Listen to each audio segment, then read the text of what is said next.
Welcome back. We are here with 1438. And in the last one, Thomas aged up into a teen. And we almost lost Genevieve. She died of mortification, but luckily we were able to bring her back with the Vitality Nectar. But that caused Celestina to take Thomasina and Emil and book it out of there because of the supernatural occurrences going on in the household. So that is what happened in the last one. In this one, we don't really have anyone that we super care about aging up, but let's roll for them. So Bogdana, Heathcliff, no 18 or 20. Waiting for this page to load. Oh my gosh, 20. Okay, well, that's that. Okay, Bard 2, no 9 or 19. Godiva and Raphael.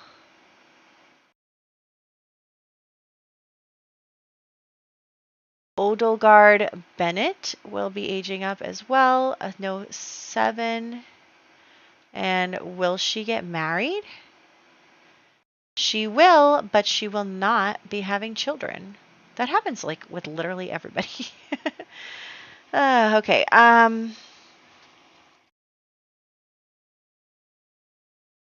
I forget how that was spelled. Okay.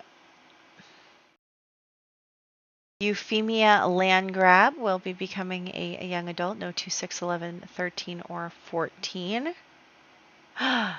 Oh, Euphemia. Who was Euphemia anyway? I remember her. I remember thinking she's super pretty, but who's she married to? Hold on. Euphemia. Oh, Oh. Are they still married? They must be. Oh, sorry. She's married to the brother. I thought that was Cassian for a second. No, she's married to Cassian's, or his relative. I don't know how they're exactly related. Okay, well, I guess that means that he will now be available for remarriage. Another Heathcliff available for remarriage, which could be good because we are looking for some rich men to marry. Then we have Anika Dutton, who needs to get a 9 or higher. Nope. You know, we've been kind of good with the rolls lately, except no babies have been being born, but the rolls have been going well. 10 or higher, but now the rolls are starting to go a little poorly for everybody. Not Isabel. Oh my gosh, isn't that like... Isn't Isabel...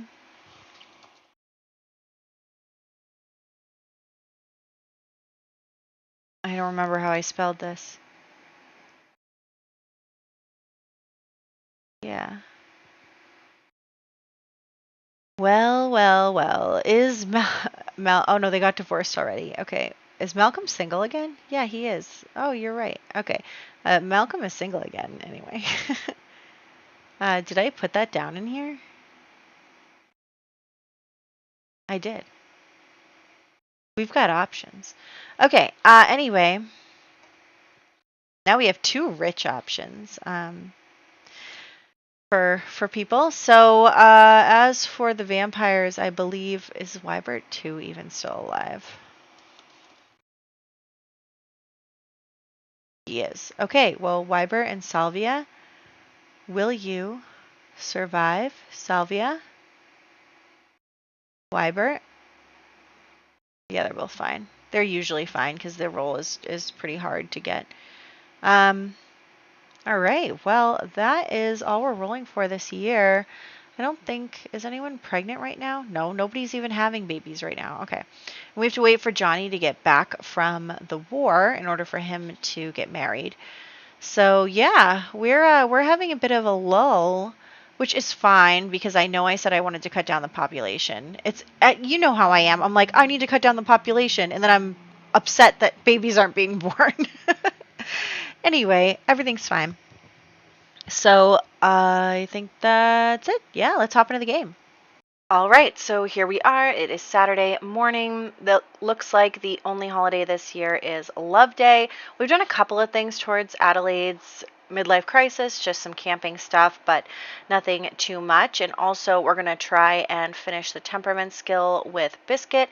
Meanwhile, Genevieve and Thomas are both working on their respective creative aspirations. So Genevieve is working on the painter aspiration, and Thomas is working on the writer one. So I'm hoping to get Genevieve through the painter aspiration before we marry her off. So that'll be good. But also, like, Thomas is taking forever to write books. He gets writer's block all the time, and he's always super sad and gloomy. And, like, I mean, it's really interesting because I really didn't see that coming for his personality, but he's just kind of like, he's gloomy. He's gloomy, but he likes to write. And even though he likes to write, he, doesn't write, or he's not able to sustain long periods of it or anything. But I think that that's okay. So, like I said, we're working on Biscuit, and Adelaide is doing the nectar making. Also, I was thinking one other thing is that I really feel like we should be focusing also on the nectar stuff. Like, obviously, our family is making their money and their brand off of the nectar. So I think that it's important that everyone get involved in it in the family. Maybe not Genevieve because she'll be leaving, but anyway, we have little Thomas talking to his mom, and basically she's saying like, hey, I want you to get involved in the family business, and so I want you to go into town and see if you can sell some nectar. And the reason, I know that in the past I said that I wasn't going to sell any more nectar unless I had to. I was using these as reserves because I don't want us to be like millionaires. But I think that we should sell a little bit every year just because I feel like it only makes sense, right? This is their brand. This is their family money, where it comes from. Like, you can't be a family that makes their money off of their, like, winery and then never, ever sell any. It doesn't make sense, right? So I am going to maybe sell a couple of bottles a year, if not just to keep the business going. I tried to have him haggle, but it did not work out. And then Genevieve insisted on coming along too because she wanted to see if she could sell her paintings here, but unfortunately she cannot, even though she was successful in haggling. So she wasn't able to sell her painting, but looks like Thomas is just chatting with some of the merchants there. Meanwhile, Genevieve is going to go check out the pub here. So she's kind of disappointed she wasn't able to sell her painting. And who is there but Lord Cassian, right? That's what I named him, right? Lord Cassian Heathcliff. So he actually is married. One of his children just died in this part. I think he only has like one boy. Look at her faces. She's hilarious. I love her. So yeah, so they're just chatting, and so if you remember, Gilbert died in the last one. So Cassian kind of approaches her and is like, "Oh, you're Genevieve, right? Like, I heard about you from Gilbert. I'm, so sorry about his passing." Like, because Cassian is the Lord now because he inherited it from Gilbert because he married Sabina, except Sabina died. Anyway. So he was able to kind of worm his way into the family and get himself as the Lord. And so, of course, Genevieve is like, oh, hey, like, because she wants to be recognized and she wants to be rich and she wants to be a pampered noble lady, whatever. So she is very much like, a little sly, sneaking in some pickup lines here and there. But anyway, I was going to send them to prom, but then they just didn't go. A little swoon. See how she is? You're a little trickster, aren't you, Genevieve? No.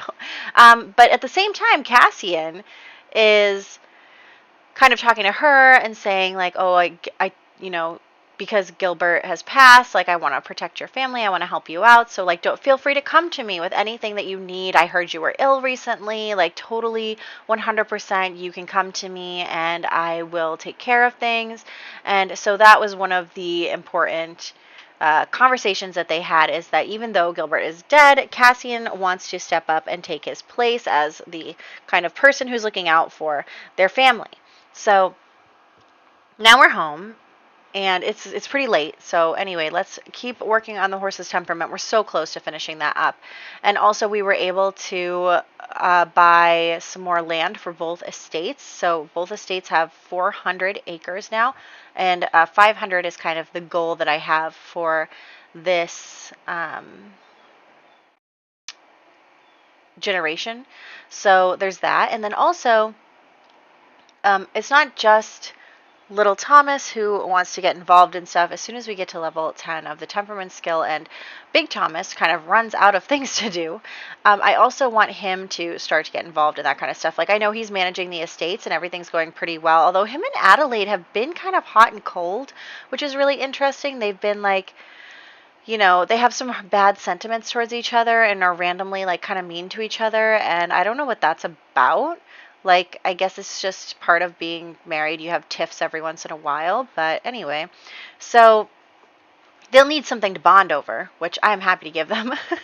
But yes, so Biscuit is now fully vested, has level 10 and everything. Anyway, so Thomas is going to come over here and talk to Adelaide. He's going to start helping her around the garden and all of that stuff. And so that's kind of something that he wants to get involved in the nectar process. So from, you know, harvesting to everything else. So again, Genevieve is just working on her painting. Everyone's kind of working on their stuff. We have little Thomas working on his writing, even though he's very sad.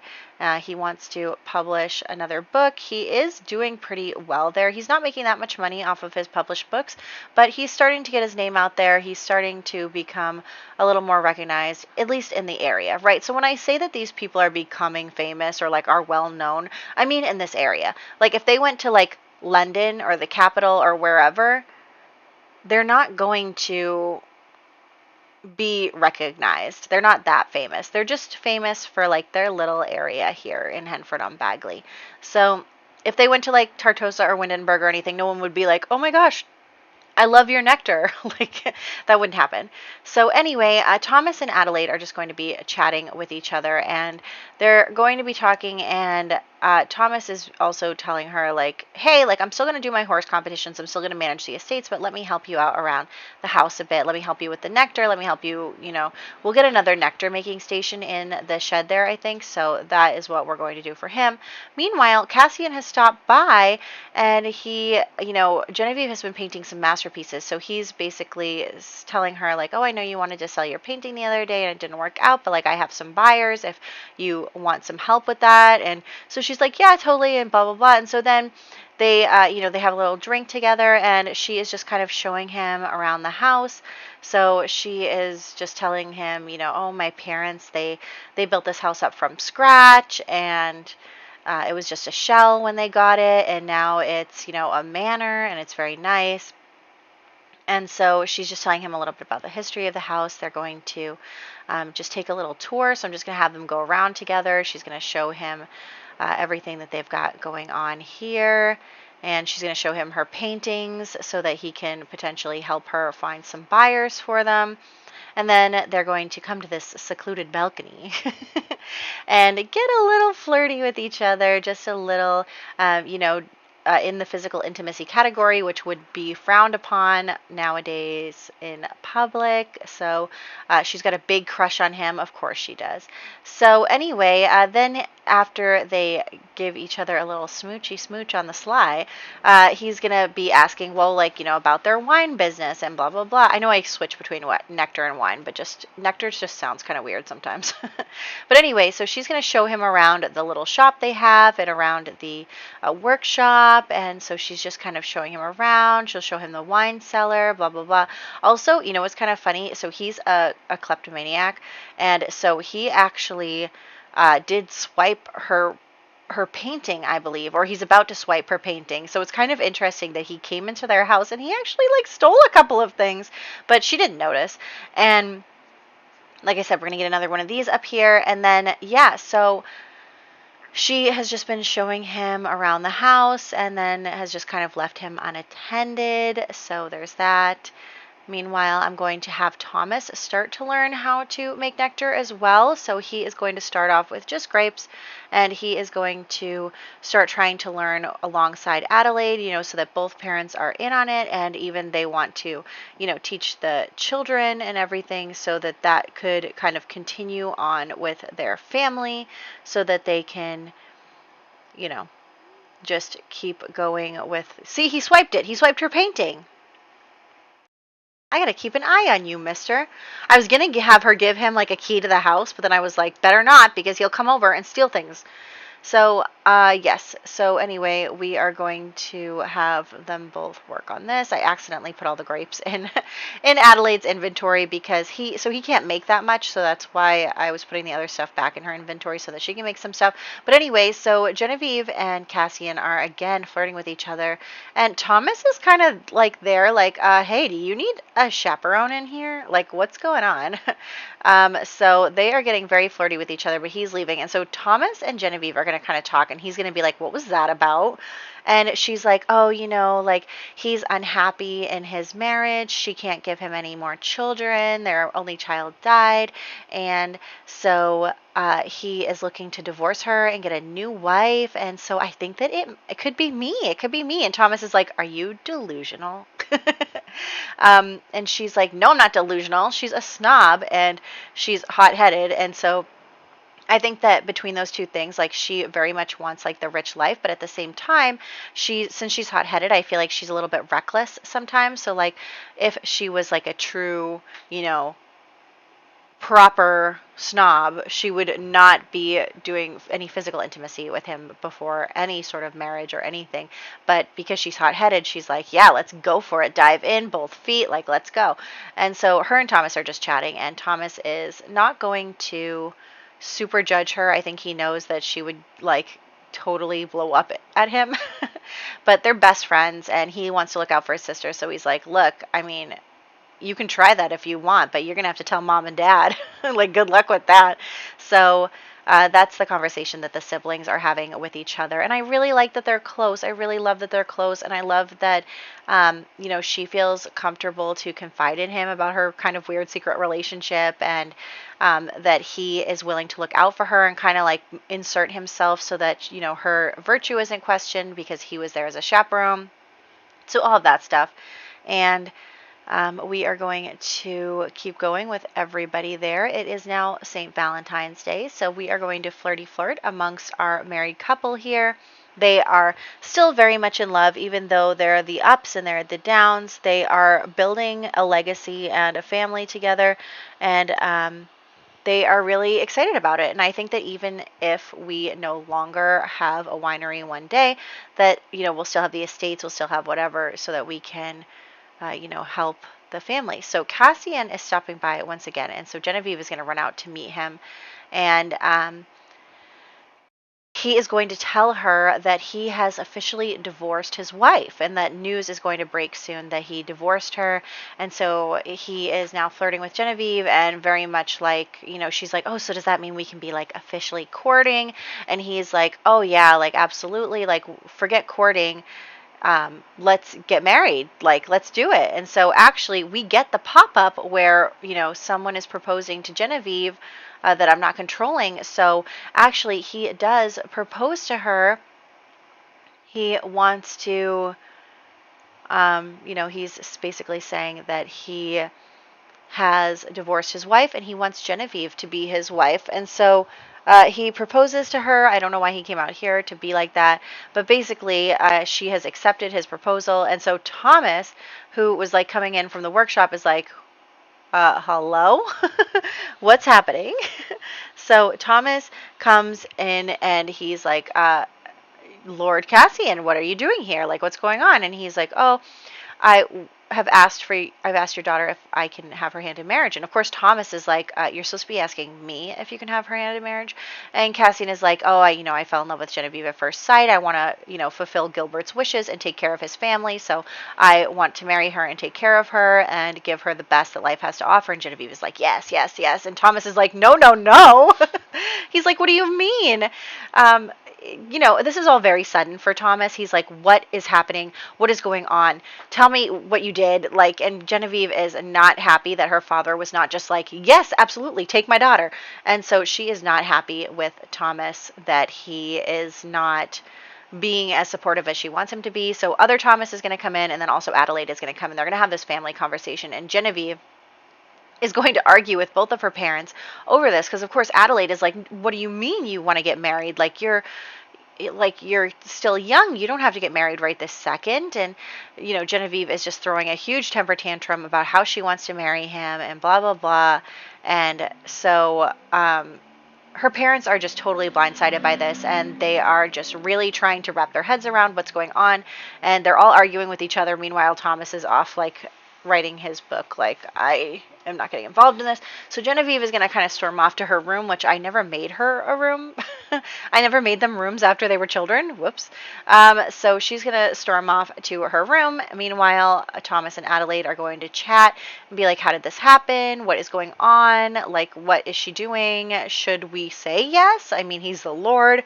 He could probably override us anyway, but I want what's best for her. You know, he's already had 2 wives. If he's divorcing his wife because she can't give him children, like, what happens if Genevieve has the same problem? I mean, we know how many baby rules Genevieve has, but they don't. So, like, they're basically like, well, what if she can't, you know, give him what he wants and he discards her too, and then she can't get married? And so, anyway, meanwhile, Genevieve is sneaking out because she's been invited out on a date. So she's sneaking out, and she is going to meet Cassian. Actually, so because I was made this save file before Horse Ranch came out, it's not, the world wasn't empty in, what is it, Appaloosa Plains or something?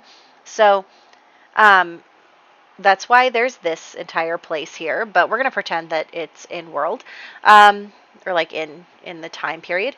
And so they're going to meet, and she's going to be like, oh, you know, my parents, like, they're so annoying. Like, I just wanted them to accept our love, blah, blah, blah. And Cassian's like, of course, like, you know, you're the only one for me, and blah, blah, blah. And so,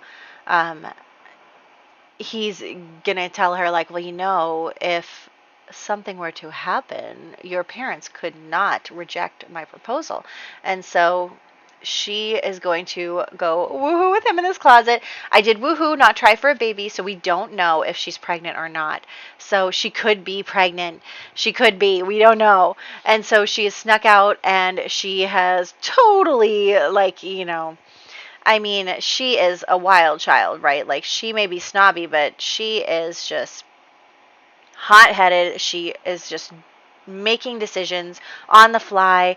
She really wants to become a lady and wants to be noble and wants to get married and live the easy life and blah, blah, blah. And so she is like, you know what? Whatever I have to do to make that happen, I will do. So she, oh my gosh, her parents are going to be so mad. So mad. So anyway, Thomas is waiting around. It is midnight, and Genevieve is not back yet. So she just comes back, and Thomas is like, where have you been? And she basically throws it right at him. She's like, you have to agree to let me marry Cassian. And he's like, what do you mean I have to agree? And she's like, well, I could be pregnant. And he's like, I mean, oh my gosh, Thomas is doing everything he can just to stay on his feet after that revelation. And he's like, are you insane? Like, you'll never be able to get married again. Like, you've ruined everything for yourself if this doesn't go through. And she's like, well, it will go through. So just, you know, say that I can get married to him. And he's like, well, now I have to, because if you're pregnant, like, that's it, you know? And so they're really having a bad argument with each other, where they're like shouting at each other and screaming at each other. And he is just like, you know, neither one of them is okay. She is, you know, she's young. She thinks she knows what she's doing, but she doesn't. She does not know what she's doing. But she's young, and she's, you know, kind of naive, and she thinks that she's getting what she wants. And Thomas is just like, oh my God, how did this happen? So yeah, yeah. We are in a really hard place with Genevieve right now. She is acting out. She is woohooing. She is in potential jeopardy of ruining her life if Cassian dumps her or whatever. So anyway, Thomas is going to tell Adelaide everything that happened, and Adelaide is just like beside herself too. Like they are just like, oh my god.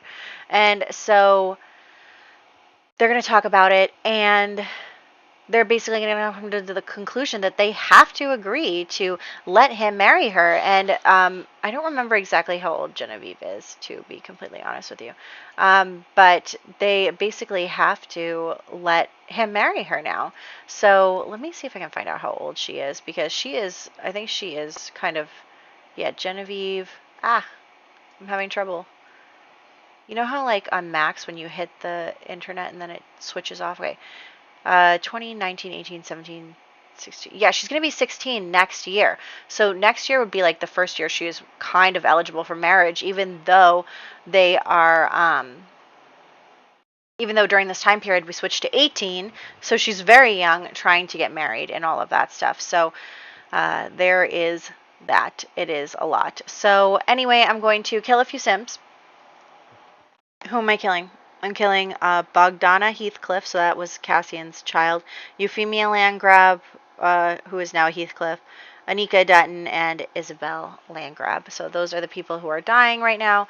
And yes, so in the next one, we will find out whether Genevieve is pregnant. We will also find out more about their upcoming nuptials. I am not really planning on letting Genevieve leave the house until she is finished with her aspiration, so she still has to make a few masterpieces. So we're going to keep her, at least maybe her parents are trying to delay the wedding in order to, make sure she's a little older or even see. But if she is pregnant, they really have to hustle. So I don't know. We'll probably get her married next year. So that's what's going on. I hope that you guys enjoyed this part. We are definitely getting ready to do something big for the next decade. So I hope that you're excited over this developing storyline. And yeah, so we also have some new people who are available to get married because their spouses died, but that's good anyway. So yeah, I don't think anything big is going on next year. Emil too is aging up. Johnny Zest. Oh, Emelina Larkin. But yeah, no one in the main household. So anyway, I hope that you guys enjoyed this. Get ready for the next one. 2 more years until the next decade. So let's ramp up and be kind of culminating in Genevieve's whole story. So I hope that you're excited, and I'll catch you in the next one.